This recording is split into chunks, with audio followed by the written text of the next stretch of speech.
ప్రార్థన చేస్తే మన కుటుంబాలు బాగుపడతాయి. ನಮ್ಮ ಸೇವಕರಿಗಾಗಿ ನಾವು ಪ್ರಾರ್ಥನೆ ಮಾಡುವಾಗ ನಮ್ಮ ಕುಟುಂಬಗಳು ಆಶೀರ್ವದಿಸಲ್ಪಡ್ತವೆ. హల్లెలూయా హల్లెలూయా హల్లెలూయా హల్లెలూయా. మా మమ్మీ ఆక్సిజన్ పేషెంట్ అందరికీ తెలుసు. ನಮ್ಮ ತಾಯಿ ಆಕ್ಸಿಜನ್ ಪೇಷಂಟ್ ಎಲ್ಲರೂ ಕೂಡ ಗೊತ್ತು. ఎప్పుడు ఏమైందో నాకు అంటుంటది, ఎప్పుడు ఏమైందో నాకు తెలియదు. ಯಾವಾಗ ಏನಾಗ್ತದೆ ನಮಗೆ ಗೊತ್ತಿಲ್ಲ. ఎప్పుడు దేవుడిలోనే ఉండాలి.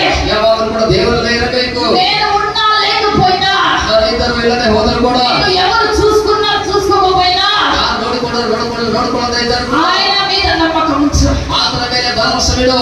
మేము ఇహలోకపు తల్లిదండ్రులం అంతే. ನಾವು ಈ ಲೋಕದ ತಂದೆ ತಾಯಿಗಳು ಮಾತ್ರವೇ. నిన్ను పుట్టించింది యేసయ్య. ನಿನ್ನನ್ನು ಹುಟ್ಟಿಸಿದ್ದು ಯೇಸು ಸ್ವಾಮಿ. ఆయన పని చేయి. ಆತನ ಕಾರ್ಯವನ್ನು ಮಾಡು. అది ఎంత కష్టం వచ్చినా, ಅದೆಷ್ಟು ಕಷ್ಟ ಬಂದರೂ ಕೂಡ, అది ఎంత నష్టం వచ్చినా, ಅದು ಎಷ್ಟು ನಷ್ಟ ಬಂದರೂ ಕೂಡ, ఎంత బాధున్నా, ಎಷ್ಟು ಬಾಧೆ ಇದ್ದರೂ ಕೂಡ, నీకు ఎవరు ఉన్నా లేకపోయినా ಯಾರು ಜೊತೆಗೆ ಇದ್ದರೂ ಕೂಡ ಇಲ್ಲದೆ ಇದ್ದರೂ ಕೂಡ ఆయన నీకు ఇచ్చిన పనిని మరువద్దు. ಆತನು ನಿನಗೆ ಕೊಟ್ಟ ಕೆಲಸವನ್ನು ಮರೆಯಬೇಡ. హల్లెలూయా ಹಲ್ಲೆಲೂಯಾ హల్లెలూయా. ಹಲ್ಲೆಲೂಯಾ. నా ఇంజెక్షన్ ఎంతో తెలుసా? ఒకటి ಇಂಜೆಕ್ಷನ್ ಎಷ್ಟು ಗೊತ್ತಾ? జస్ట్ ఒకటి 500 అంతే. ಒಂದೇ ಒಂದು 5. ఇప్పుడు ఒకటి కొత్తగా డాక్టర్ రాసిచ్చింది, దాన్ని తీసుకోవాలి. ఇంకా ಡಾಕ್ಟರ್ ಒಂದು ಹೊಸದಾಗಿ ಕೊಟ್ಟಿದ್ದಾರೆ, ಅದಕ್ಕೆ ತೆಗೆದುಕೊಳ್ಳಿಲ್ಲ. ఒక నెలకు కలిసి 5,000 అవుతుంది. ಒಂದು ತಿಂಗಳಿಗೆ 5,000 ರೂಪಾಯಿ ಆಗ್ತದೆ. హల్లెలూయా ಹಲ್ಲೆಲೂಯಾ. అది మాకు సాధ్యమా? తీసుకొని వేసుకోండి 5,000. ಅದೆಲ್ಲರೂ ಕೂಡ ತೆಗೆದುಕೊಂಡು ಹಾಕಿಕೊಳ್ಳಲು ನಮಗೆ ಸಾಧ್ಯವಾ? హల్లెలూయా. ಹಲ್ಲೆಲೂಯಾ. దేవుని అడిగినా, ದೇವರಿಗೆ ಕೇಳಿದೆ, అది ఇది కేవలం శరీరం కోసమే కదా, ಇದು ಕೇವಲ ಶರೀರಕ್ಕಾಗಿ ಅಲ್ವೇ? ఆత్మలో నాకు శక్తిని, ಆತ್ಮದಲ್ಲಿ ನನಗೆ ಶಕ್ತಿ ಕೊಡು. ఆత్మలో శక్తిని. ಆತ್ಮದಲ್ಲಿ ಶಕ್ತಿ ಕೊಡು. ఎప్పుడైతే నువ్వు ఆత్మలో నాకు శక్తి ఇస్తావో, ಯಾವಾಗ ನೀನು ಆತ್ಮದಲ್ಲಿ ಶಕ್ತಿ ಕೊಡ್ತೀಯೋ, దాని మీద నాకు కాన్సంట్రేషన్ ఉండదు. ನನಗೆ ಒಂದು ದೇಹದ ಮೇಲೆ ಯಾವುದೇ ಒಂದು ಧ್ಯಾಸ ಇರುವುದಿಲ್ಲ. హల్లెలూయా ಹಲ್ಲೆಲೂಯಾ హల్లెలూయా. ಹಲ್ಲೆಲೂಯಾ. సేవకుల కోసం ప్రార్థించండి. ಸೇವಕರಿಗಾಗಿ ಪ್ರಾರ್ಥನೆ ಮಾಡಿದೆ. రెండోదిగా, ಎರಡನೇದಾಗಿ you need God for salvation. ದೇವರ మనకు దేవుని యొక్క రక్షణ చాలా ఇంపార్టెంట్.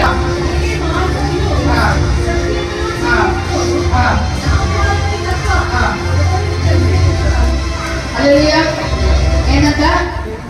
నేనే మార్గమును, నేనే సత్యమును, నేనే జీవమై ఉన్నాడు అంటున్నాడు. ನಾನೇ ಮಾರ್ಗವು ಸತ್ಯವೂ ಮತ್ತು ಜೀವವೂ ಆಗಿದ್ದೇನೆ ಎಂಬುದಾಗಿ ಆತನು ಹೇಳ್ತಾನೆ. నా ద్వారా తప్ప ఎవరు తండ్రి యొద్దకు ప్రవేశించలేరు. ನನ್ನ ಹೊರತು ತಂದೆಗಳಿಗೆ ಯಾರು ಕೂಡ ಸೇರಲಾರರು. మనకేం అవసరము? ನಮಗೇನು ಅವಶ್ಯಕ?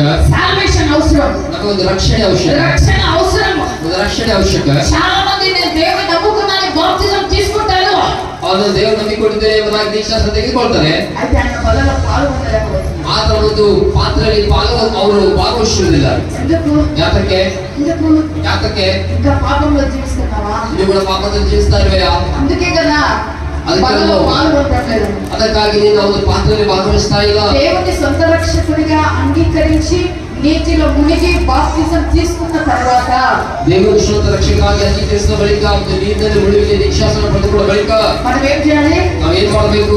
బలలో పాల్గొంటారు. ನಾವು ಆ ಒಂದು ದೇವರ ಒಂದು ಪಾತ್ರದಲ್ಲಿ ఎప్పుడైతే ಭಾಗವಹಿಸಬೇಕು. మనం బలలో పాల్గొంటామో ಯಾವಾಗ ಮೇಲಿನ ಭಾಗವಹಿಸ್ತೇವೋ అప్పుడు దేవునికి నీకు సంబంధం. ಆಗ ದೇವರಿಗೆ ಮತ್ತು ನಿನಗೆ ಸಂಬಂಧ ಉಂಟಾಗ್ತದೆ. హల్లెలూయా. ಹಲ್ಲೆಲೂಯಾ. నీకు రక్షణ కావాలంటే దేవుడు అవసరము. ನಿನಗೆ ರಕ್ಷಣೆ ಬೇಕು ಅಂತ ದೇವರಿಗೆ ಅವಶ್ಯಕ.